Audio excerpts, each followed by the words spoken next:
জালিলুল কদর নবী হযরত মুসা আলাইহিস সালাম একবার বৃষ্টি বন্ধ হয়ে গিয়েছিল, উম্মতদেরকে নিয়ে চাটিয়াল ময়দানে দোয়া করছেন, রব্বুল আলামিন বৃষ্টি দাও। একবার, দুইবার, তিনবার হাত আল্লাহ ফেরত দিলেন যে বৃষ্টি হবে না। মুসা নবীও নাছড় বান্দা, ডাক দিয়ে বলে, আল্লাহ আমার না এগুলো উম্মত, আমার মায়া লাগে, তোমার তো বান্দা, মায়া লাগে না? মায়া লাগে, বৃষ্টি দেব না। মায়া লাগে, বৃষ্টি দেবে না, দেওয়া লাগবে। আল্লাহ পাক বলেন, বৃষ্টি দিতেও পারি আমি, কিন্তু দেব না এই কারণে তুমি যাদের নিয়ে দোয়া করছিলে ওর ভেতরে একজন তালি করা লোক আছে। এর কথা ওর কাছে লাগায়, ওর কথা এর কাছে লাগিয়ে আন্দাজে সম্পর্ক নষ্ট করে দেয়। যতক্ষণ পর্যন্ত লোকটা বের হয়ে না যাবে, তুমি নবী দোয়া করলেও দোয়া ফেরত যাবে। মুসা নবী বলছে, আল্লাহ তুমি শুধু ওর নাম বলো, দেখো কি করি।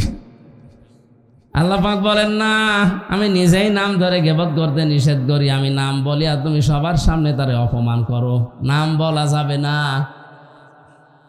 হযরতে মুসা বলেন, আল্লাহ আমি তো আর আলিমুল গায়েব না, মানুষের মনের খবর জানি, কি করি আমি ধরব?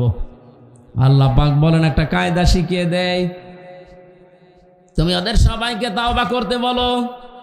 যে লোকটা আছে এরকম তাড়াতাড়ি করা লোক, সে লোক তাওবা করবে। আর তাওবা যদি মন থেকে মানুষ করে, সে বেগুনা ব্যক্তির মতো হয়ে যায়। উনি এসে বললেন, এখানে এরকম একটা চরিত্রের লোক আছে, কিন্তু কে এটা আমি জানি না, তবে আছে। যতক্ষণ পর্যন্ত সে বের হয়ে না যাবে, ততক্ষণ আমি নবীর দোয়া আল্লাহ ফেরত দিয়ে দেবে, কবুল হবে না। সুতরাং যদি থাকেন চলে যান, আর যদি না যান তাহলে আমার সাথে সবাই খালেস তাওবা করেন। আমাদের এই বাংলাদেশে আমরা অনেকেই মনে করি তাওবা মানে আস্তাগফিরুল্লাহ রাব্বি, চামড়ার মুখ তো আন্দাজে বলে ফেলছে, এটা একটা বাক্য। এটা কি তাওবা? অত সহজ জিনিস না। কেউ যদি তাওবা করতে চায় তাহলে তার দুইটা শর্ত মানা লাগবে, আর একটা সময় মেনটেন করা লাগবে। এই ভালো করে শুনেন, তাওবা আর ইস্তেগফার এক জিনিস না। ইস্তেগফার সব সময় করা যায়, যে কোনো সময় আপনি আস্তাগফিরুল্লাহ করতে পারেন।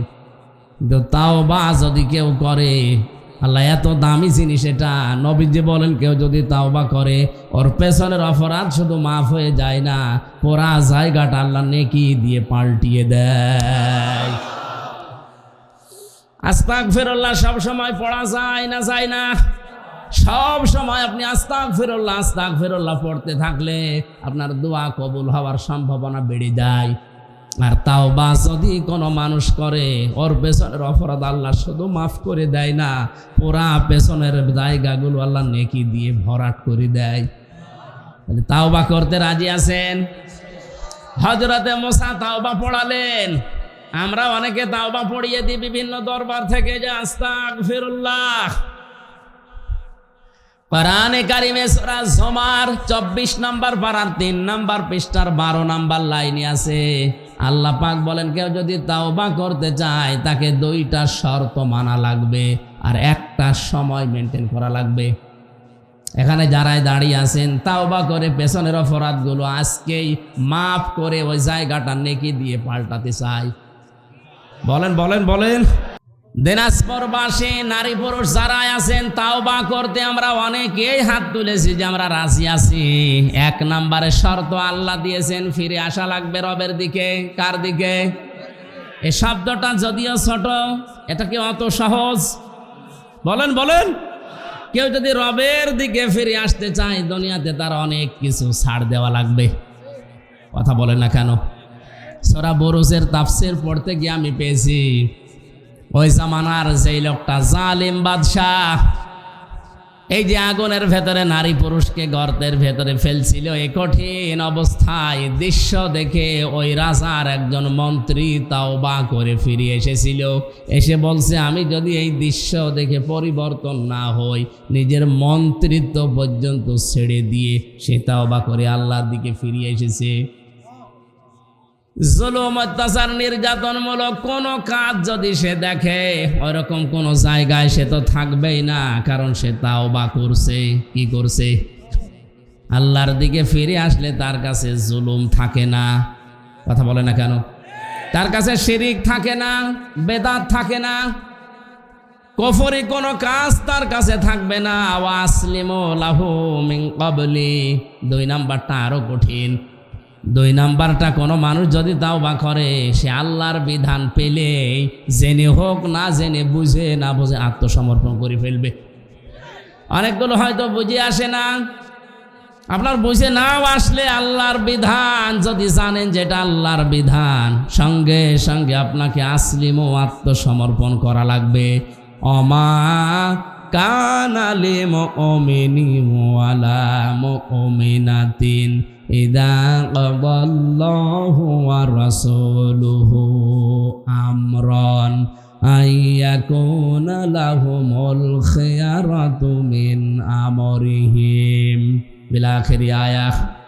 সূরা আহজাব 22 নাম্বার পারার 2 নাম্বার পৃষ্ঠার 1 নাম্বার লাইনে 36 নাম্বার আয়াতের প্রথম অংশে আছে। আল্লাহ বলেন, নারী হোক পুরুষ হোক ও ঈমানদার হতে পারবে না যখন আল্লাহ রাসূলের পক্ষ থেকে কোনো ফায়সালা, কোনো রায়, সিদ্ধান্ত আসবে, এ কথা বলার অনুমতি নেই যেটা আমি মানি না। সুতরাং তাওবা করতে যারা রাজি হয়ে গেলেন, আজকে জীবনের অপরাধগুলো সব মাফ করে জায়গাটা নেকি দিয়ে ভরাট করবেন। এই মুহূর্ত থেকে সিদ্ধান্ত নেবেন, সামনে আল্লাহর বিধান যখন যেটা আসবে, বুঝে আসুক বা না আসুক, আমি সারেন্ডার। আরো জোরে বলেন। আরে এই 2টা শর্ত আপনি মানবেন কোন সময়? মিন ক্বাবলি আইয়াতিয়াকুমুল আযাবু বাগতাতান, ওই আযাব আসার পূর্বে, সুম্মা লা তুনসারুন, যখন তোদেরকে আর সাহায্য করা হবে না। দিনাজপুরবাসী সবাই জানি আমাদেরকে সাহায্য করা হবে না মরণের সময়। কোন সময়? আর মরণ তো আসতে এখন অনেক দেরি। অনেকেই তো সিদ্ধান্ত নিয়েই নিয়েছে যে 71 সালে মরব। আপনার কাছে কোনো কাগজপত্র আছে, গ্যারান্টি আছে? আপনি কার দিকে তাকিয়ে ভরসা করেন বলেন তো? আল্লাহর নবী জানিয়েছেন মরণ মানুষের এত কাছে, জুতার ফিতা যত কাছে। আপনি দেখবেন এই উদাহরণটার দিকে, জুতার ফিতা বাঁধতে গেলে মানুষের মাথা আর জুতার মাথা এক জায়গায় হয়ে যায়। কথা বলেন না কেন? নবী যে উদাহরণটা দিয়ে জানালেন, বান্দা বান্দিরা, আমার উম্মতেরা, মৃত্যু কিন্তু একেবারে জুতার ফিতার মতো কাছে। আর আমরা টার্গেট দিয়ে রাখি অত সাল। যে লোকটা এত সাল বলে টার্গেট দিচ্ছে, ও লোকটার মরণ নিয়ে কোনো চিন্তা আছে? নেই। আপনি দাঁড়িয়ে আছেন, বসতে পারবেন সে গ্যারান্টি আপনার নেই। আমি বসে আছি, দাঁড়াতে পারবো সে গ্যারান্টি আমার নেই। এই জন্য তাওবা করা লাগবে এক্ষুনি। কখন? এক্ষুনি। কখন? মুসা নবী তাওবা পড়াচ্ছিলেন এই 2টা শর্ত আর একটা সময় মেনে নিয়ে। তাওবা যখন মন থেকে সবাই করেছে, দোয়া করতে দেরি, আল্লাহ বৃষ্টি দিতে দেরি করেনি। এখানেও নারী পুরুষের ভেতরে যারা এখন মোনাজাতে হাত তুলবেন, যদি এরকম তালাতালি করা কোনো লোক থাকেন, এর কথা ওর কাছে লাগানো মানুষ থাকেন, আপনি যতক্ষণ থাকবেন এ মোনাজাত কবুল হবে না, এ মাহফিল মাঠে মারা যাবে। তাহলে আপনি চলে যান। এরকম চরিত্রের লোক যদি থাকেন, আপনি চলে যান। দেখেন তো কেউ যায় কিনা এই এলাকায়। তাহলে হাদিস বলা আমার মনে হয় ঠিক হচ্ছে না। এলাকায় তাড়াতাড়ি করা লোক নেই। আরে ভাই আছে বললে হবে, আপনি যান আগে। আপনি না গেলে তো মোনাজাত করলেও এই মোনাজাত ফেরত আসবে। মুসা নবীর মতো পাওয়ারফুল নবীর মোনাজাত যদি আল্লাহ ফেরত দেয়, হামজারটা হবে। এই জন্য আপনি আগে চলে যান, নিজের জন্য আমাদের জীবনটা নষ্ট করি না। যান ভাই, দেখে দেখে চলে গেলে আলহামদুলিল্লাহ আমরা মোনাজাত করব। হ্যাঁ, আলেম যারা আছেন জিজ্ঞাসা করেন কোরআন কিভাবে মানুষের সামনে উপস্থাপন করা লাগে। কিতাবুন উনজিলা ইলাইকা ফালা ইয়াকুন ফি সাদরিকা হারাজুম মিনহু লিতুনযিরা বিহি ওয়া যিকরা লিল মুমিনিন। সূরা আরাফের 2 নম্বর আয়াতে আল্লাহ জানিয়েছেন, এই যে কিতাব দিলাম আপনাকে, শুধু চুমা খাবেন আর টাকের উপরে রেখে দেবেন? হ্যাঁ, কি করবেন এটা দিয়ে? মানুষদেরকে সতর্ক করবেন। আরে মানুষদেরকে কোরআনে কারিমের তাফসির করার সময়, ব্যাখ্যা দেওয়ার সময় আপনার মনের ভেতরে যেন কোনো সংকীর্ণতা, সংশয়, সন্দেহ, দ্বিধা, দ্বন্দ্ব এগুলো কাজ না করে। কারণ আপনি যদি সংশয়, সন্দেহ, দ্বিধা, দ্বন্দ্বে ভোগেন, তো সামনে যারা আছে ওরা কি করবে? এজন্য গুরুত্ব দিয়ে আপনি 100% বিশ্বাস করে প্রচার করবেন। কারণ কোরআন সবার জন্য না, এটা মুমিনদের জন্য জিকির, উপদেশ। আয়াতের মাঝে দেখবেন হারাজন শব্দ আছে। আমি আবার হাদিসটা মনে করাচ্ছি। কোরআনের কোন শব্দ যদি কেউ বোঝার জন্য চেষ্টা করে, কত রাকাত নফল নামাজের সওয়াব হয়? 500। তাও কবুল হওয়া নামাজ। আমরা যা নামাজ পড়ে সবই তো কবুল হয়ে যায় নাকি? এখন যদি এখানে জিজ্ঞাসা করি নামাজ ভাঙার কারণ কয়টা, আমার মনে হয় অনেকেই 19টা বলতে পারবে না। পড়েছে সে মক্তবে, আমিও মুখস্থ করেছিলাম, আমার সব মনে নেই। যদি বলা হয় অজু ভাঙার কারণ কয়টা, অনেকেই বলতে পারবে না। পৃথিবীর প্রতিটি এবাদতের দিকে তাকান, এবাদত যেভাবে আছে ওটা ভেঙে যাওয়ার সিস্টেমও আছে। কথা বুঝতেছে? নামাজ ভেঙে যায় কয়টা কারণে? অজু ভেঙে যায় কয়টা কারণে? যে অজু ভেঙে গেল ওই অজু দিয়ে নামাজ হবে। আরো জোরে, মানুষের জীবনের যে আমল আছে, কাজ আছে, এইটাও ভেঙে যায় 2টা কারণে। কয়টা? মানুষের কাজ ভেঙে যায়। যদি বলেন কাজের হাত পা আছে, হ্যাঁ আছে। কাজও ভেঙে যায়, নামাজও ভেঙে যায়, অজুও ভেঙে যায়। জান্নাতে যাওয়ার জন্য মূল পুঁজি যেটা ঈমান, ঈমানও ভেঙে যায়। ভাঙা অজু দিয়ে যেমন নামাজ হয় না, ভাঙা ঈমান দিয়ে জান্নাত পাওয়া যাবে। আরো জোরে বলেন। ঈমান ভেঙে যাওয়ার কারণ আমি পেয়েছি কোরআন এবং হাদিসে 10টা। তার 4 নম্বরে তাদের ঈমান ভেঙে যায় যারা বিশ্ব নবী বাদ দিয়ে অন্য কারো আদর্শকে ভালো মনে করে। এই হাদিসটা তো আমি বানালাম নাকি? কয়েকদিন আগে একটা জরিপ এসেছিল, এদেশে 100 জনের 15 জন মাত্র বিশ্ব নবীকে একমাত্র আদর্শ মেনে চলে, বাকি 85 জন মানে না। অন্য লাইনে আছে, কিন্তু বিশ্ব নবী আমার একমাত্র আদর্শ, এটা মানতে নারাজ। অথচ নবীজি ইন্তেকালের আগে জানিয়েছেন এই পৃথিবীতে কিয়ামত পর্যন্ত যদি মুসা নবী, ঈসা নবীও আসে, আর আমি নবী মুহাম্মদুর রাসূলুল্লাহর আদর্শ বাদ দিয়ে কেউ যদি মুসা, ঈসা নবীকে মেনে চলতে চায়, আমি নবী ঘোষণা দিয়ে গেলাম লোকটা জাহান্নামী। আর কারো ফতোয়া লাগবে? এত বড় মানুষ ফতোয়া দিয়েছেন, যাকে সারে বলা হয়, শরীয়ত প্রণেতা। আঙ্গুল ইশারা করলে চাঁদ 2 টুকরা হয়ে যেত, 5 জমিন থেকে তুললে আরো সে চলে যেত। তামাম দুনিয়ায় যখনই বলেছেন হ্যাঁ ওইটা হালাল হয়ে গেছে, যখনই বলেছেন না তামাম দুনিয়ার মানুষের জন্য ওটা হারাম হয়ে গেছে। এই নবী ফতোয়া দিয়ে গেল, আমি নবী বাদ দিয়ে মুসা নবী, ঈসা নবীর মতো মানুষ আসলেও যদি কেউ মেনে নেয়, সে জাহান্নামী। আপনার বিবেকের কাছে আমার প্রশ্ন, আপনি যাকে মানে এনে লোকটা কি বিশ্ব নবীর চাইতেও দামি নাকি? আরো নিচে নামা লাগবে। এরপরেও যদি কেউ না বোঝার ভান করে থাকে, আমার মনে হয় ওরে আল্লাহ আরো নিচে নামাবে। কথা বলেন। একটা ছেলে কাঁদছিল বাবার কাছে, কি হয়েছে? রেজাল্ট দিয়েছে। রেজাল্ট দিয়েছে কি ফেল করেছো? না, ফেল না করলে কাঁদো কেন? ছেলেটা বলছে আব্বা আমি পড়তাম 5-এ, এমন রেজাল্ট করেছি নামিয়ে দিয়েছে 3। অন্তত ফেল করলেও তো ক্লাসে থাকতে পারতাম, আমারে নামিয়ে দিয়েছে 3, এখনো 5-এ উঠতে আমার আরো 3 বছর লাগবে। বাস্তবতায় যাদের বিশ্ব নবী বাদ দিয়ে অন্য কেউ আদর্শ হয়ে আছে, দিনাজপুর সহ সারা বাংলাদেশে, আপনি এখনই পরিবর্তন হন। আপনার ঈমান কিন্তু ভেঙে গেছে। এ কথার লোড কত আপনি টের পাননি। যাদের মাথায় মগজ আছে ওরা টের পাচ্ছে। টের পেয়েছেন কি বললাম?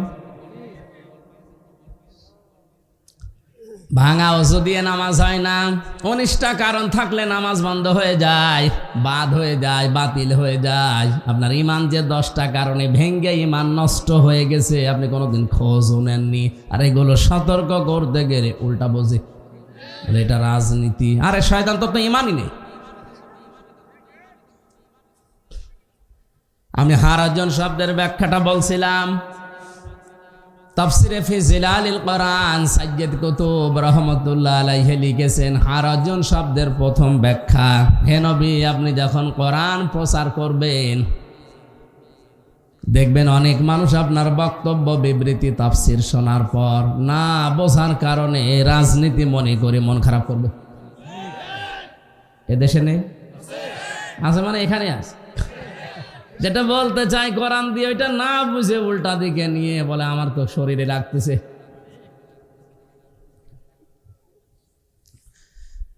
একবার খুলনা রূপসাতে মাহফিল করে রাত্রে খাবার খেতে গেছি। আমার ওঠার আগেই বলছে, হুজুর স্বামী স্ত্রীর ভেতরে মিল মহাব্বত নেই। স্বামী স্ত্রীর মিল মহাব্বত হয় কি করি আপনি ওইটা বলবেন। ঠিক আছে, সূরা নেসার 34 নাম্বার আর 35 নাম্বার আয়াতের ব্যাখ্যা করলাম যে এই কারণে স্বামী স্ত্রীর মহাব্বত হয় আর এগুলো করলে ভেঙে যায়। রাতের বেলা সভাপতির বাড়ি খাবার উনি নিয়ে গেছে, দেখি মুখ গোমরা, কথা বলে না। কি কথা বলে না কেন? আচ্ছা হুজুর আমার বর সাথে আমার গন্ডগোল হয়েছে, আপনি কি করে জানলেন? কি করে জানলেন? না আপনি যা যা বললেন সব আজকে আমার হয়েছে। আপনাকে কেউ বলে দিয়েছে মনে হয়? আমরা কেউ বলে দিয়েছি না, বলেছে একজন বলেছে। কোরআনে কারিমে 1500 বছর আগে আল্লাহ জানিয়েছেন যে এই কারণে গন্ডগোল হয়। আমি পয়েন্ট আকারে ওইগুলো তুলে ধরেছি, এখন ওর সাথে মিলে গেলে আমি করবো কি? এজন্য আবাহমান কাল থেকে কোরআনে কারিমের সাথে অনেক ইবাদতের মিল আমাদের এই ভারতবর্ষের সাথে নেই। এগুলো অধিকাংশ ইবাদত বানানো। আমার এই চোখেই প্রায় 34টার উপরে আমি দেখতে পেয়েছি এই বাংলাদেশ, ভারত আর পাকিস্তানে আন্দাজে ইবাদত মনে করে চালিয়ে যাচ্ছে, অথচ ওটা কোরআনেও নেই, হাদিসেও নেই।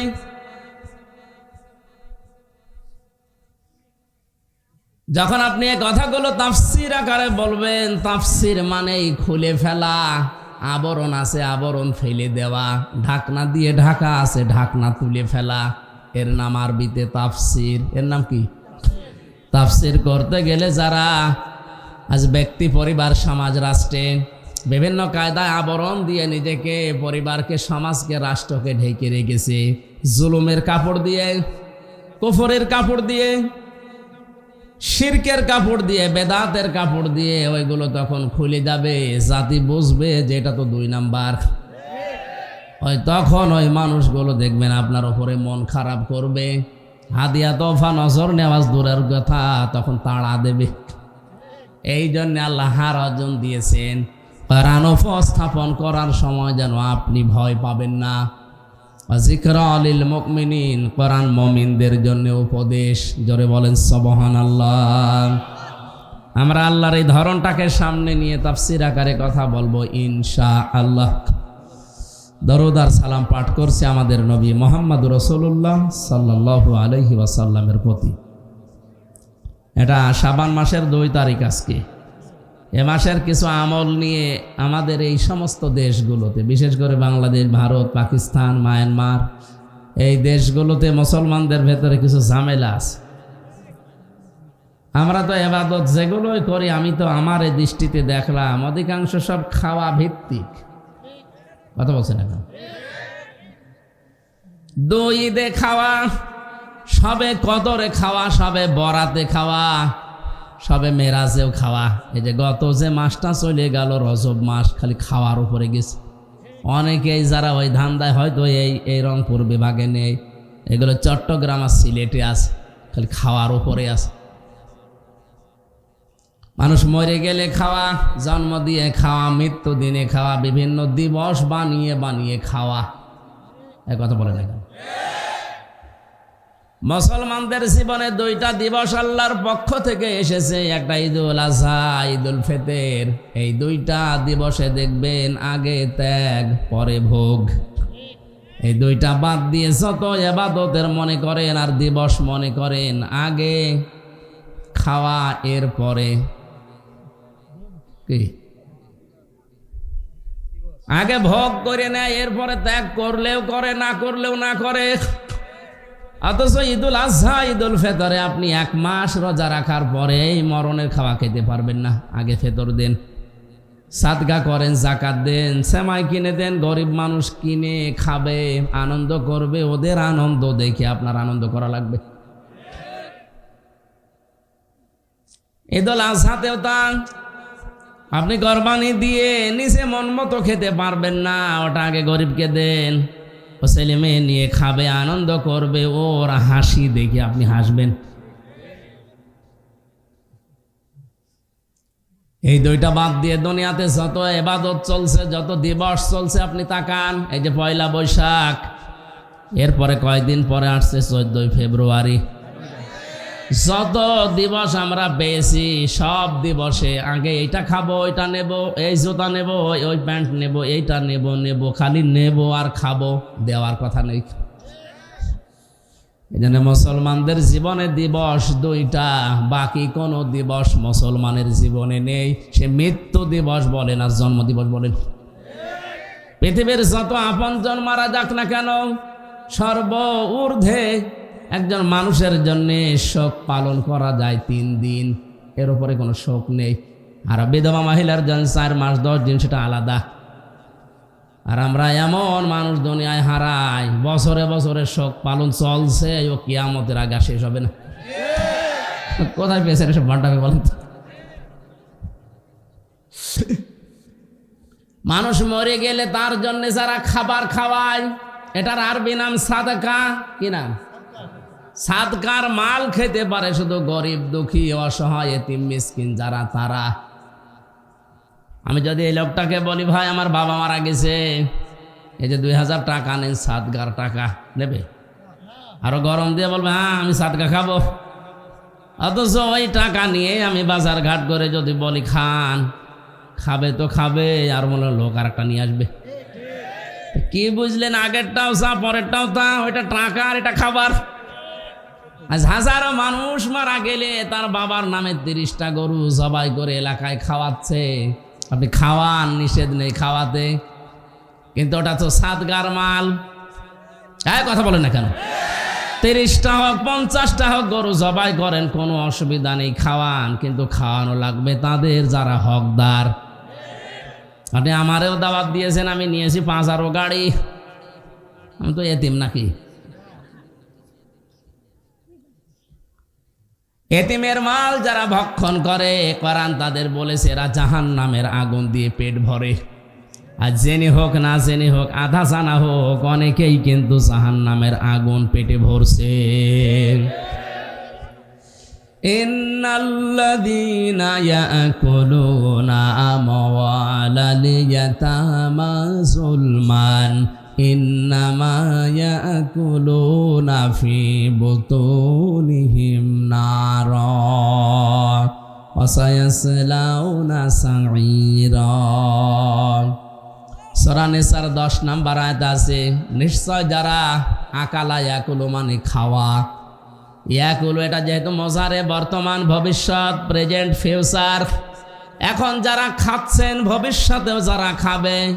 আমওয়াল আল ইয়াতামা, মালের বহুবচন আমওয়াল, এতিমদের মাল সম্পদ যারা খাচ্ছে, খাবে। এখানে এতিম মানে আমরা অনেকেই মনে করি যাদের মা বাবা নেই এরা এতিম, না।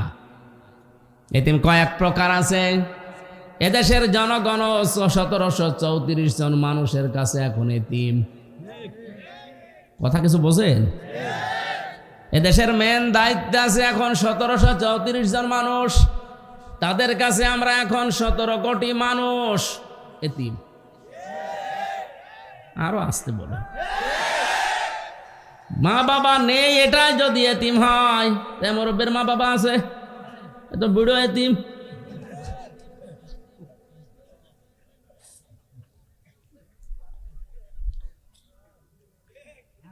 এতিমদের মাল আজ যারা আত্মসাৎ করে, এতিমের জন্য বাজেট হওয়ার পরে এসে বাজেট মেরে দেয়, এরাও কিন্তু এতিমের সম্পদ খাচ্ছে। আজ আমি হিসাব করে দেখবেন হাজারো মানুষের পেটে ইন্নামা ইয়াকুলুনা ফি বুতুনিহিম নার, ওরা যেন পেটের ভেতরে জাহান্নামের আগুন ছাড়া কিছু দেয় না। থানায় যিনি ওসি আছেন ওনার নিচে যত কনস্টেবল কাজ করে, যত অফিসার আছে সব ওনার কাছে এতিম। একটা জেলায় যিনি এসপি আছে তার কাছে ওই জেলার যত পুলিশ আছে সব এতিম। একটা রেঞ্জে যিনি ডিআইজি আছে তার কাছে যত পুলিশ এই রেঞ্জে কাজ করে সব এতিম। অথচ চেয়ারটা পেয়ে এতিমদের ওপরে এমন আচরণ করে যেটা তার উপরে করলে সে অপমানে মরে যেত। আজ মনে করেন ডিআইজি, এসপি, ওসি যেই জায়গায় বসে আছে ওনার নিচে কনস্টেবল একটা দাঁড়িয়ে আছে গেটে একটা অস্ত্র নিয়ে। আমার নিজের এই চোখে দেখা যে আচরণে লোকটা চেয়ারে বসে করেছে, এর সাথে যদি ওইটা করা হতো অপমানে মরে যেত। অথচ লোকটার কিছু বলার নেই, কারণ সে এতিম। এটা শুধু প্রশাসনে, সব জায়গায় এটা চলছে। তো নবীজি জানিয়েছেন এতিমের মাথায় যদি কেউ হাত বলিয়ে দেয় যতগুলো চুল পড়বে ততগুলো সওয়াব হবে। এ পৃথিবীতে সবচাইতে ভালো কাজ আল্লাহর দৃষ্টিতে, রাসূলের দৃষ্টিতে এতিমের রক্ষণাবেক্ষণা করা। আমরা গরিব দেশে বাস করি, এদেশে এতিমই বেশি। যারা দায়িত্বে আছেন এতিমদের প্রতি যত্নশীল হন।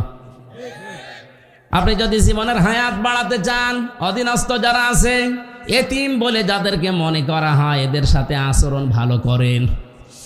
আজকে আসার সময় একটা হাদিস পড়ছিলাম, নবীজি বলেন তোমার জীবনের ইবাদত বন্দেগী কবুল হচ্ছে কিনা যদি বুঝতে চাও, আমার 33 বছর বয়স, আমি যদি এখন দেখতে চাই যে আমার জীবনের ইবাদত কবুল হয়েছে কিনা, নবীজি বলেন তোমার আচরণের দিকে তাকাও।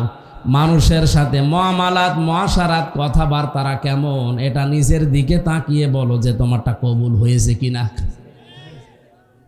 এই জন্য কোনো মানুষের সাথে কথা বলার নিয়ম আল্লাহ শিখিয়েছেন, ওয়াকুলু লিন্নাসি হুসনা।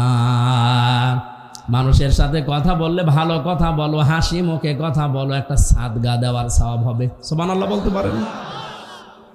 আমরা এতিম যারা আছে, অসহায় যারা, আমাদের নিম্নে যারা, আশা করছে আমি সহ যে যেখানে আছি এদের সাথে আচরণটা নবীজির মতো করব। বলেন আমিন।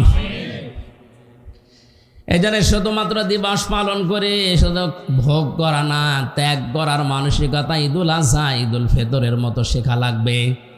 এই মাসটা আসলে আমরা দিবস বানিয়ে নিয়েছি শবে বরাত, শবে নেসফে শাবান নামে একটা দুর্বল হাদিসে আছে। অথচ এইটা নিয়ে যত মাতামাতি করা হয়, যত অনুষ্ঠান বানিয়ে কত কিছু করছে, আমার মনে হয় অনেক ফরজ নিয়েও মানুষ এত আগায় না।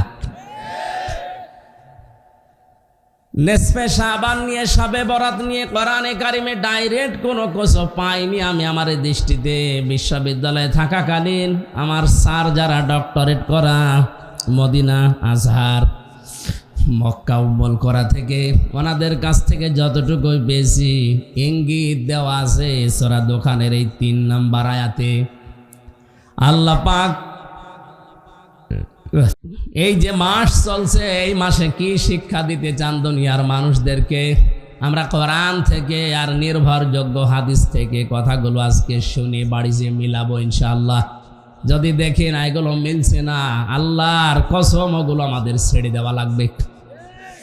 জবান খুলে কোরআনের সোনালী আয়াতটা পড়েন, এরপর আমরা তাফসিরে প্রবেশ করি। আউযু বিল্লাহি মিনাশ শাইতানির রাজিম। বিসমিল্লাহির রহমানির রহিম। হামিম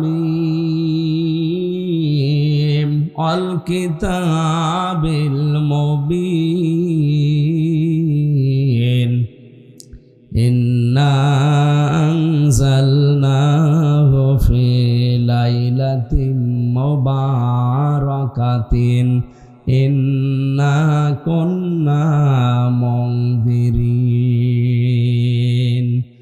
فيها يفرق كل أمر حكيم أمرا من عندنا إنا كنا مرسلين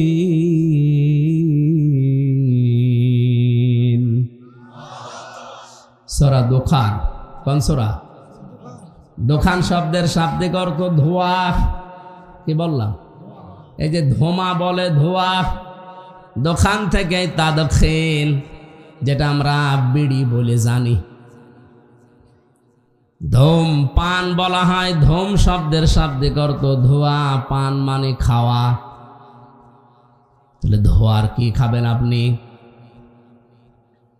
পৃথিবীতে কিয়ামত কায়েম হওয়ার আগে এই ধোঁয়া সৃষ্টি করবেন আল্লাহ তামাম দুনিয়া অন্ধকার হয়ে যাবে জাহান্নামের ভেতরে একটা জায়গা আছে সেখানে ধোঁয়া ওঠে ইন্না আযাবাহা কানা গারামা এই গারামা মানে যে জায়গাটা জাহান্নামের ভেতরে আছে এখানে ধোঁয়ার কুণ্ডলী শুধু শুধু ধোঁয়া ওঠে এখানে 27টা পয়েন্ট আছে এই সূরার ভেতরে আমরা আস্তে আস্তে দেখি প্রবেশ করি আল্লাহ পাক দোকান দিয়ে ধোঁয়া দিয়ে আমাদেরকে কি জানাতে চেয়েছেন হামিম এর অর্থ শুধুমাত্র আল্লাহ জানে কে জানে ওটা নিয়ে নাড়াচাড়া করার দরকার নেই আল কিতাবিল মুবিন আল্লাহ বলেন আমি কিতাবের কসম করছি কোন কিতাবের যেটা স্পষ্ট যেটা কি এজন্য কোরআনে কারিমের ভেতরে যত কথা আল্লাহ দিয়েছেন সব স্পষ্ট কোনো অস্পষ্ট জড়তা গোপন কথা কোরআনে আল্লাহ দেয়নি অথচ আজ অনেকেই এ কথা চালিয়ে দিচ্ছে যে হুজুর আমি গোপনে আসি গোপনে আসি মানে কোরআনের কাছে যে আসে আর গোপন থাকতে চায় না হযরত ওমর যখনই কোরআনের কাছে এসেছিলেন ডাক দিয়ে বলে হে রাসূল এ কোরআন সত্য না মিথ্যা নবীজি যখন বললেন এটা হক আল্লাহর পক্ষ থেকে উনি বললেন সত্য জিনিস আমি এভাবে চেপে রাখতে পারি না আপনি আমাকে অনুমতি দিন আমি কাবার চত্বরে একটা মিছিল করব উনি কোরআন পাওয়ার পরে মিছিল দিলেন লিল্লাহে তাকবীর মক্কার লোকেরা চিন্তা করছে কাবার চত্বরে আল্লাহু আকবার এত জোরে তাকবীর দেয় কার বাবার সন্তানের এত বড় বুকের পাঁঠা জালানা দিয়ে দরজা দিয়ে মুখ বের করে দেখে মিছিলের সামনে হযরত ওমর তাড়াতাড়ি দরজা জালানা বন্ধ করে বলছে দরকার নেই ওর সামনে গেলে মাথা থাকবে না আমি হাসির জন্য বলি না আজ বাংলাদেশে আমার মনে হয় 64 জেলাতে যদি এরকম একজন করে মানুষ তৈরি হয়ে যেত এদেশে ইসলাম নিয়ে উল্টা পাল্টা ধারণা দেওয়ার লোক পাওয়া যেত না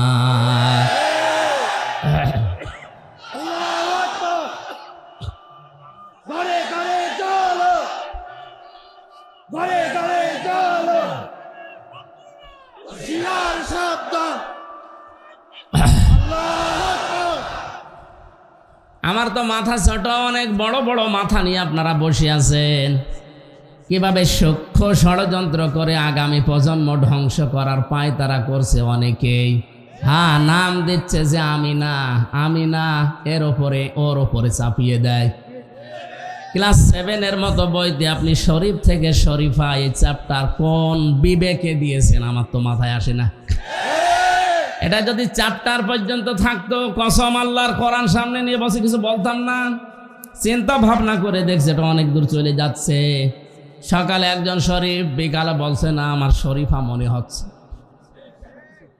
এটা যদিও প্রমাণ করে যে হ্যাঁ আমি আসলে শরীফা তাহলে ওরে মহিলা হোস্টেলে সিট দেওয়া লাগবে মহিলা হোস্টেলে আপনার মেয়ে আছে আপনার বোন আছে আপনার ফুফু আছে ও বেটা যতই বলুক আমি শরীফা ও মাল তো শরীফ কথা বলছে না কেন যতই সার্জারি করেন যতই ডাক্তার দেখান কিয়ামতের আগ পর্যন্ত কোনো পুরুষকে মহিলা বানাতে পারবেন না কারণ এটা আল্লাহর বানানো ওয়াল্লাযী ইউসাউবিরুকুম ফিল আরহামি কাইফা ইয়াশা লা ইলাহা ইল্লা হুয়াল আজিজুল হাকীম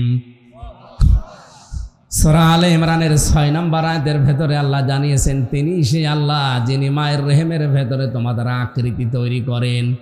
একজন পুরুষের আকৃতি একজন মহিলার শারীরিক গঠন কিয়ামতের আগে মিলবে না, এবং এটা বানিয়েছে কে?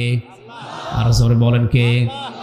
এটা পাল্টিয়ে যারা নিজেকে ছেলে থেকে মেয়ে প্রমাণ করছেন আর প্রমাণ করতে চান যে এটা হিজরা না, হিজরাদের হচ্ছে শারীরিক সমস্যা, আর এইটা সমকামী হওয়ার জন্য মানসিক সমস্যা।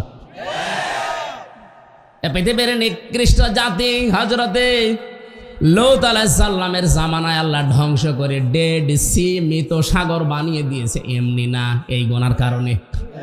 আজ বাংলাদেশকে অনেকে ধ্বংস করার জন্য পায়তারা নিয়েছে, আমি নিচে নামতে পারলাম না। আমাদের সাবধান হওয়া দরকার। আপনি বলেন তো, যে লোকটা শরীফ থেকে শরীফা হয়ে বিকালে বা মহিলা হোস্টেলে সিট নিয়েছে, যেখানে আপনার মেয়ে আছে, বোন আছে, ফুফু আছে, ও যদি ওখানে থাকতে পারে পরবর্তী প্রজন্ম সব জারোজ আসবে। আমরা তো মনে করছেন না অতটুকু আর কি, অথচ কোরআনের প্রকাশ্য আয়াতের বিরুদ্ধে, হাদিসে নববীর প্রকাশ্য বিরুদ্ধে নবীজি বলেন কোন ছেলে যদি মেয়ের আকৃতি ধারণ করে, মেয়ে যদি ছেলের আকৃতি ধারণ করে, যতক্ষণ থাকবে ততক্ষণ আল্লাহর লানত। এই জাতিকে অনেকে আল্লাহর লানত প্রাপ্ত করার জন্যে বাংলাদেশকেও ডেড সি বানানোর জন্যে গোপন ষড়যন্ত্রে লিপ্ত। আশা করছি না স্পষ্ট কোরআনে কারিমে যে কথাগুলো আছে, আলহামদুলিল্লাহিল্লাযী আনজালা আলা আবদিহিল কিতাবা ওয়া লাম ইয়াজআল লাহু ইওয়াজা। সব প্রশংসা আল্লাহর, যিনি তার বান্দার প্রতি কোরআন দিয়েছেন, এমন কোরআন দিয়েছেন যে কোরআনের ভেতরে কোনো সংকীর্ণতা নেই, কোনো আঁকা বাঁকা কথা নেই, কোরআনের কথায় কোনো গোপন বলে কিছু নেই, কোরআনের কথা সব স্পষ্ট। সুতরাং স্পষ্ট আয়াতগুলোতে যারা হাত দিচ্ছেন তাদের জন্য এই নেসফে শাবান, এই শাবান মাসে আল্লাহ এই আয়াত নাজিল করে ইঙ্গিত দিয়েছেন, ইন্না আনজালনাহু ফি লাইলাতিন মুবারাকাহ। অবশ্যই কোরআনে কারীম আমি মর্যাদা সম্পন্ন বরকতময় রাতে নাজিল করেছি। ইন্না কুন্না মুনজিরিন, অবশ্যই আমি আল্লাহ সতর্ককারীও সাথে পাঠিয়ে দিয়েছি। তারা নবী রাসূল, নবী আর রাসূল এখন নেই, ওই দায়িত্ব এখন বাংলার আলেমদের প্রতি এসে পড়েছে। নামের আগে আলেম আছে, এই জন্যে বাধ্য হয়ে কাজ আমার করা লাগছে। কথা বলেন ঠিক কিনা? তাছাড়া আমার কোন দায় পড়েছে রিস্ক নিয়ে? কোরআনে কারিমে আল্লাহ সতর্ক বাণী হিসাবে পাঠিয়েছে নবীদেরকে, রসুলদেরকে। ওনারা নেই এখন, ও দায়িত্ব তো এখন এই পৃথিবীর যারা আলেম তাদের। আর আমার নামের আগে আলেম লেখা আছে, এই কারণে আমিও ঝামেলায় পড়ে গেছি। এ দায়িত্ব শুধু আমি হামজার একা। নবীজি জানিয়েছেন, বাল্লিগু আন্নি ওয়ালাউ আয়া। বাল্লিগ না বাল্লিগু?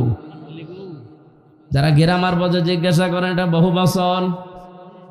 এ বাল্লিগুর ভেতরে আমি হামজা যেমন আছি, এখানে যত মানুষ নবীর উম্মত দাবি করবে সবাই আছে। নামাজ পড়া যেমন ফরজ, নবীর এই আদেশটা মানা ফরজ। আসতে বলেন। আমার হয়তো কোরআনের আয়াত বেশি জানা আছে, আমার প্রচার করা লাগবে বেশি। আপনার কিছু জানা নেই, অন্তত কুল হুয়াল্লাহু আহাদ জানা নেই, এটাই প্রচার করেন। নামাজের মতো এটাই ফরজ। সবাই মিলে যদি এই দেশে ৯৬ মুসলমান আমরা এভাবে দায়িত্ব নিয়ে নামাজ ফরজের মতো কোরআনের যে কোনো বিষয় জানলেই প্রচার করতে পারতাম, তাফসির মাহফিলে দেশে বাধা হতো না। খালি একজনের উপরে দিয়ে রেখেছ, যা করে করুক গা।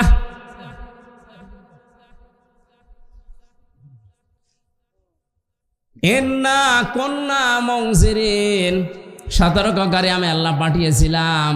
ওনারা এখন নেই, সব কবরে চলে গেছে। ও দায়িত্ব এখন জীবিত আলেমদের। আল উলামা ওয়ারাসাতুল আম্বিয়া, আলেমরা হচ্ছে নবীর উত্তরাধিকারী ওয়ারিস।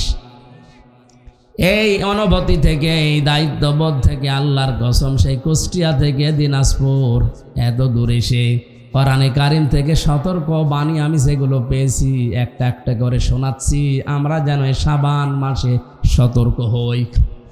আল্লাহ তুমি আমাদেরকে তাড়াতাড়ি করে কোরআনের আয়াত বোঝার সুযোগ দাও, বলেন আমিন। আমাদের দেশে এই সমাজে বিশেষ করে যে গোনাগুলোকে আমরা গোনা মনে করতে চাই না, তার ভেতরে অন্যতম হচ্ছে মানুষের পেছনে লাগা। এর কথা ওর কাছে লাগিয়ে এর সম্পর্কে খারাপ ধারণা করে আন্দাজে মামলা দিয়ে কেস দিয়ে তার জীবনটা নষ্ট করে দেওয়া। রংপুর বিভাগে মনে হয় এখনো শুরু হয়নি, কিচ্ছু জানে না, চোখ বন্ধ করে ঘুমিয়ে আছে ঘরে, চোখ খুলে দেখছে জেলখানায়। কি গো, তুই গাছ কেটেছিস, তুই গাড়িতে আগুন লাগিয়েছিস, অথচ কিছুই জানে না বিষয়ে, আবার জেলখানায় মনের দুঃখ নিয়ে ঘুমায়, চোখ খুলে দেখছে জেলখানার বাইরে। কি গো, মাঝখান থেকে আল্লাহর ওলিরা 50,000 টাকা নিয়ে গেছে। এই যে একজন মানুষের উপরে আন্দাজে দোষ দিয়ে তার জীবনটা তছনছ করে দেওয়া, এটা যে কত বড় কঠিন গুনাহ। নবীজি বলেন, কোন এলাকায় যদি এরকম চরিত্রের মানুষ থাকে, ওই এলাকার মানুষের ইবাদত বন্দেগী দোয়া কবুল বন্ধ হয়ে যায়। জালিলুল কদর নবী হযরত মুসা আলাইহিস সালাম, একবার বৃষ্টি বন্ধ হয়ে গিয়েছিল, উম্মতদেরকে নিয়ে চাটিয়াল ময়দানে দোয়া করছেন, রব্বুল আলামিন বৃষ্টি দাও। একবার, দুইবার, তিনবার হাত আল্লাহ ফেরত দিলেন, যে বৃষ্টি হবে না। মুসা নবীও নাছড় বান্দা, ডাক দিয়ে বলে, আল্লাহ আমার না এগুলো উম্মত, আমার মায়া লাগে, তোমার তো বান্দা, মায়া লাগে না? মায়া লাগে, বৃষ্টি দেব না। মায়া লাগে, বৃষ্টি দেবে না, দেওয়া লাগবে। আল্লাহ পাক বলেন, বৃষ্টি দিতেও পারি আমি, কিন্তু দেব না এই কারণে, তুমি যাদের নিয়ে দোয়া করছিলে ওর ভেতরে একজন তালাতালি করা লোক আছে। এর কথা ওর কাছে লাগায়, ওর কথা এর কাছে লাগিয়ে আন্দাজে সম্পর্ক নষ্ট করে দেয়। যতক্ষণ পর্যন্ত লোকটা বের হয়ে না যাবে, তুমি নবী দোয়া করলেও দোয়া ফেরত যাবে। মুসা নবী বলছে, আল্লাহ তুমি শুধু ওর নাম বলো, দেখো কি করি। আল্লাহ পাক বলেন, না, আমি নিজেই নাম ধরে গিবত করতে নিষেধ করি, আমি নাম বলি আর তুমি সবার সামনে তারে অপমান করো, নাম বলা যাবে না। হযরতে মুসা বলেন, আল্লাহ আমি তো আর আলিমুল গায়েব না, মানুষের মনের খবর জানি, কি করি আমি ধরব। আল্লাহ পাক বলেন, একটা কায়দা শিখিয়ে দেয়, তুমি ওদের সবাইকে তাওবা করতে বলো। যে লোকটা আছে এরকম তালাতারি করা লোক, সে লোক তাওবা করবে। আর তাওবা যদি মন থেকে মানুষ করে, সে বেগুনা ব্যক্তির মতো হয়ে যায়। উনি এসে বললেন, এখানে এরকম একটা চরিত্রের লোক আছে, কিন্তু কে এটা আমি জানি না, তবে আছে। যতক্ষণ পর্যন্ত সে বের হয়ে না যাবে, ততক্ষণ আমি নবীর দোয়া আল্লাহ ফেরত দিয়ে দেবে, কবুল হবে না। সুতরাং যদি থাকেন চলে যান, আর যদি না যান তাহলে আমার সাথে সবাই খালেস তাওবা করেন। আমাদের এই বাংলাদেশে আমরা অনেকেই মনে করি তাওবা মানে আস্তাগফিরুল্লাহ রাব্বি, চামড়ার মুখ তো আন্দাজে বলে ফেলছে, এটা একটা বাক্য। এটা কি তাওবা? অত সহজ জিনিস না। কেউ যদি তাওবা করতে চায় তাহলে তার দুইটা শর্ত মানা লাগবে, আর একটা সময় মেনটেন করা লাগবে। এই ভালো করে শুনেন, তাওবা আর ইস্তেগফার এক জিনিস না। ইস্তেগফার সব সময় করা যায়, যে কোনো সময় আপনি আস্তাগফিরুল্লাহ করতে পারেন। কিন্তু তাওবা যদি কেউ করে, আল্লাহ এত দামি জিনিস এটা, নবীজি বলেন কেউ যদি তাওবা করে, ওর পেছনের অপরাধ শুধু মাফ হয়ে যায় না, পুরা জায়গাটা আল্লাহ নেকি দিয়ে পাল্টিয়ে দেয়। আস্তাগফিরুল্লাহ সব সময় পড়া যায় না? যায় না। সব সময় আপনি আস্তাগফিরুল্লাহ পড়তে থাকলে আপনার দোয়া কবুল হওয়ার সম্ভাবনা বেড়ে যায়। আর তাওবা যদি কোনো মানুষ করে, ওর পেছনের অপরাধ আল্লাহ শুধু মাফ করে দেয় না, পুরা পেছনের জায়গাগুলো আল্লাহ নেকি দিয়ে ভরাট করে দেয়। তাওবা করতে রাজি আছেন? হযরতে মুসা তাওবা পড়ালেন, আমরা অনেকে তাওবা পড়িয়ে দিই বিভিন্ন দরবার থেকে, যে আস্তাগফিরুল্লাহ। কোরআনে কারিমে সূরা জুমার 24 নম্বর পারার 3 নম্বর পৃষ্ঠার 12 নম্বর লাইনে আছে, আল্লাহ পাক বলেন, কেউ যদি তাওবা করতে চায় তাকে 2টা শর্ত মানা লাগবে, আর একটা সময় মেনটেন করা লাগবে। এখানে যারাই দাঁড়িয়ে আছেন, তাওবা করে পেছনের অপরাধগুলো আজকেই মাফ করে ওই জায়গাটা নেকি দিয়ে পাল্টাতে চাই, বলেন বলেন বলেন, হ্যাঁ বলেন।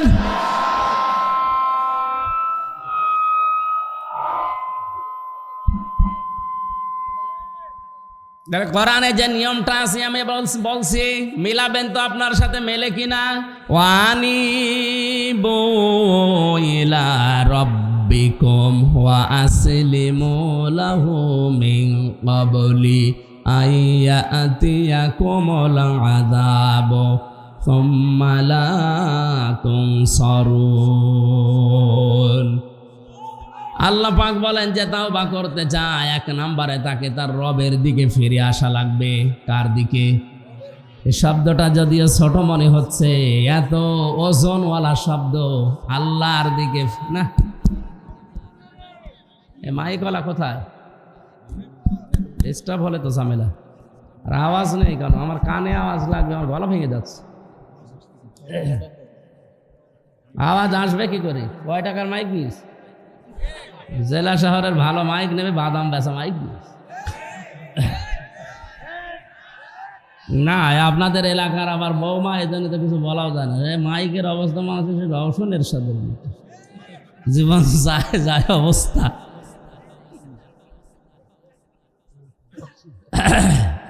হ্যাঁ, আওয়াজ ভালো করে দিন, ইকো বাদ দেন, ইকো বাদ দিয়ে আওয়াজ ক্লিয়ার করে দিন।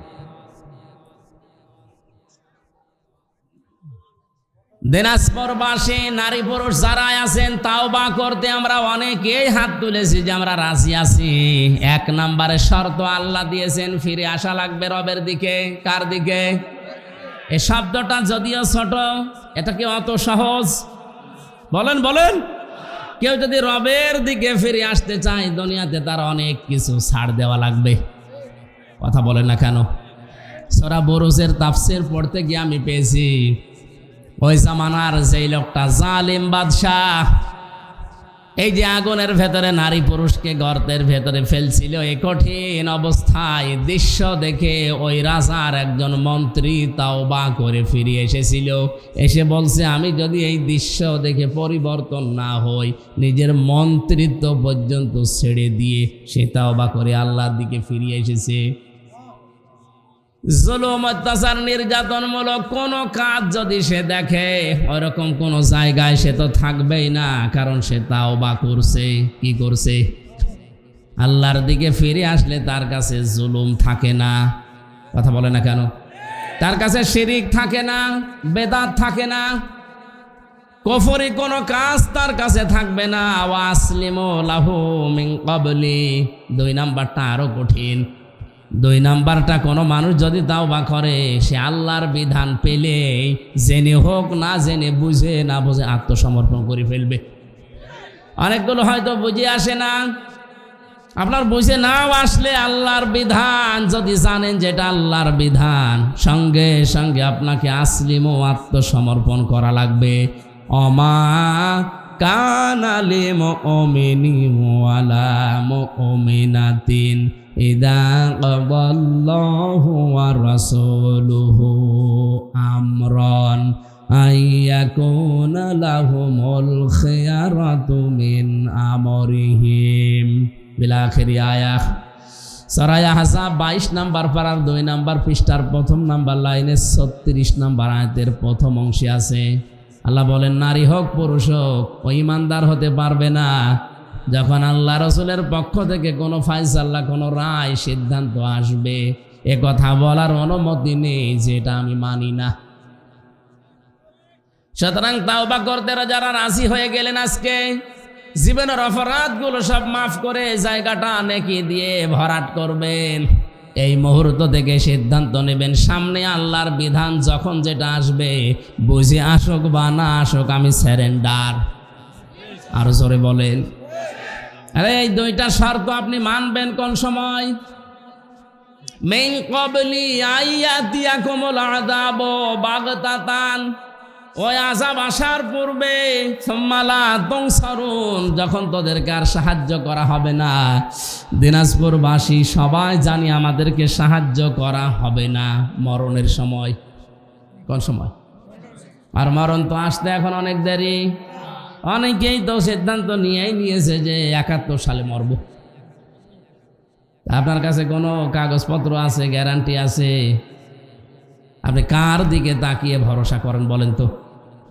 আল্লাহর নবী জানিয়েছেন মরণ মানুষের এত কাছে, জুতার ফিতা যত কাছে। আপনি দেখবেন এই উদাহরণটার দিকে, জুতার ফিতা বাঁধতে গেলে মানুষের মাথা আর জুতার মাথা এক জায়গায় হয়ে যায়। কথা বলেন না কেন? নবী যে উদাহরণটা দিয়ে জানালেন, বান্দা বান্দিরা, আমার উম্মতেরা, মৃত্যু কিন্তু একেবারে জুতার ফিতার মতো কাছে। আর আমরা টার্গেট দিয়ে রাখি অত সাল।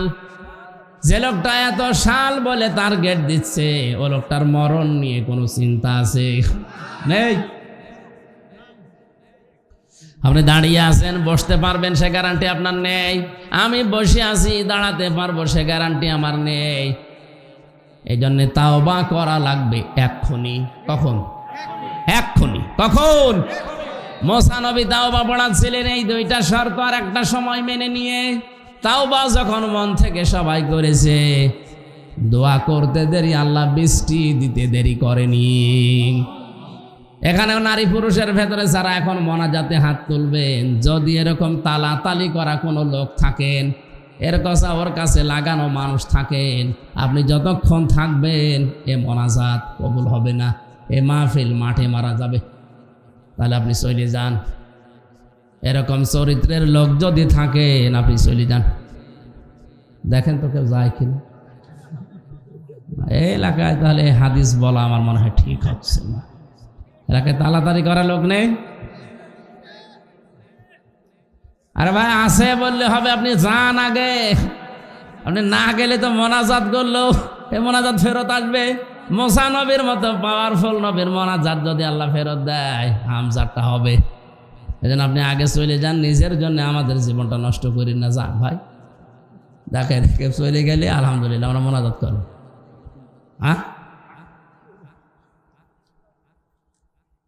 তাহলে সবে বরাত নামে আমি যেটা এদেশে আমরা পালন করে আসছি, হ্যাঁ, আপনি নফল কোনো কাজ যদি রোজা রাখতে পারেন, নামাজ পড়তে পারেন, কোরআন পড়তে পারেন, পড়েন, কোনো অসুবিধা নেই। কিন্তু এটা গুরুত্বপূর্ণ রাত, এই জন্যে ফিহা ইফরাকু কুল্লু আমরিন হাকিম। যত বিজ্ঞ, যত প্রজ্ঞাময় কাজ আমার আল্লাহ ওই রাতে সবগুলো ঠিক করেন, সিদ্ধান্ত নেই, রায় দেন। আমরাম মিন ইনদিনা, আল্লাহর যত আইন আছে আল্লাহর পক্ষ থেকে ওই দিন আমার আল্লাহ নির্ধারিত করে দিন বান্দাদের জন্যে। ইন্না কুন্না মুরসিলিন, এই জন্যে আল্লাহ যুগে যুগে দুনিয়ায় রসুল পাঠিয়েছিলেন। জোরে বলেন সুবহানাল্লাহ। আল্লাহ পাক সবে বরাত নামে আমরা যেটা হালুয়া রুটি খেয়ে শেষ করে দিচ্ছি, এই জন্যে দুনিয়াতে পাঠাননি। ইনি পাঠিয়েছেন তোনার আইনগুলো এই কার্যকর ভূমিকায় পালন করার জন্যে। এই কোরআনে আল্লাহর ওরকম আইন আছে প্রায় 500 আইন আছে। সবে বরাত আসবে কয়েকদিন পরে, আর 12-13 দিন পরে চলেও যাবে। একটা আইনও যদি আমরা পরিবার, সমাজ, রাষ্ট্রে কায়েম করতে না পারি, প্রতি বছর বছর সবে বরাত আসবে, চলে যাবে, আমাদের কোনো লাভ হবে না। এই জন্য আমাদের উচিত হচ্ছে আল্লাহর এই আইনগুলো এই শাবান মাসের সবে বরাত সামনে যতটুকু পারা যায় আল্লাহর আইনের পক্ষে থেকে এটা যেন পরিবার, সমাজ, রাষ্ট্রে কায়েম করা যায়। আর আসতে বলেন, কায়েম হচ্ছে ব্রিটিশের আইন। 200 বছর ওরা চুরি করে করে দেশটা একেবারে ফাঁকা করে গেছে। এখন যারা বিচারপতি হয়, যারা ব্যারিস্টার হয়, সব ওই ব্রিটিশ থেকে পড়ে আসা লাগে। ওরা বাপ একেবারে টাটকা চোর, ওখান থেকে পড়ে এখানে এসে আপনি কি করবেন? এই জন্য বিচার ব্যবস্থা বলেন, যত জায়গা দেখতে পাচ্ছি অধিকাংশ জায়গাগুলো সব চোর। আমার তো মনে হয় কোর্টে যাবেন দিনাজপুরে, কোর্টের ইট পর্যন্ত টাকা চাই। যারা চোরের জন্ম দেয় আমাদের দেশ থেকে 200 বছরে সব চুরি করে নিয়ে গেল, তাদের কাছ থেকে আপনি পড়াশোনা করিয়েছে, আপনি তো বড় চোর হবেন। হ্যাঁ, চোর মুক্ত করার জন্য আমার আল্লাহ মেডিসিন দিয়েছেন, ঔষধ দিয়েছেন, আইন দিয়েছেন। আমরাম মিন ইনদিনা, সে আইনের নাম হচ্ছে ওয়াসারিকু ওয়াসারিকাতু ফাকতাউ আইদিয়াহুমা। আল্লাহ পাক বলেন নারী হোক পুরুষ হোক চুরি যদি করে ওটা যদি অভাবে না হয়ে স্বভাবে হয়, আমি আল্লাহর আদেশ ফাকতাউ আমর, এটা তাদের হাত কেটে দেওয়া লাগবে। এ নির্দেশ কার? আরো জোরে বলেন কার? এই আইনটা সংসদে পাশ করতে চায় না তারা যারা ব্রিজ চুরি করে, কথা বলেন, যারা রাস্তা চুরি করে। আরে মৌলা চুরি করলে হাত কেটে দেবে কথা নেই, কারণ মৌলা চোর কোনোদিন অভাবে স্বভাবে করে না, অভাবে করে। একজন মানুষ জুতা চুরি করে, মনে করেন 50 বছর যদি জুতা চুরি করে সর্বোচ্চ নয় 10 লাখ টাকা জুতা চুরি করতে পারবে। আর যেই লোকটা অফিসে বসে এসি রুমের ভেতরে কলমের খোসা দিয়ে মাত্র 2 সেকেন্ডে 50 কোটি টাকা অলরেডি চুরি করে ফেলেছে, একই চোর না চোরের দাদা? হাত যদি কাটা লাগে এর হাত কাটা লাগবে। এই জন্যে আইনটাকে ওরা বর্বর আইন বলে চালিয়ে দেয় যে এটা বর্বর আইন। তুমি আল্লাহর চাইতে বড় মানবতা পক্ষের লোক হয়ে গেলি। আসছে না, ব্যভিচার বন্ধ হচ্ছে না, অথচ 1500 বছর আগে বিশ্ব নবী আইনটা কায়েম করে এমন একটা পরিবেশ বানিয়েছিলেন, যুবতী মেয়েরা সানা থেকে হাজরা মাউত হেঁটে যেত, শুধু আল্লাহ বাদে আর কারো ভয় তাদের মনের ভেতরে থাকতো না। এখন পারবে? আরো জোরে বলেন। স্বামীর সামনে স্ত্রীকে গণধর্ষণ করে মেরে ফেলছে, এটা ভারতে। কোন দেশে? নোয়াখালীর ওই যে সুবর্ণচরে 4 সন্তানের মা কেউ ছেড়েনি। এ কথা ওদেরকে সেদিন একটু টাচ দিয়েছিলাম, ওরা নাকি মন খারাপ করিস, কাজ করতে পারো আবার বলা যাবে না।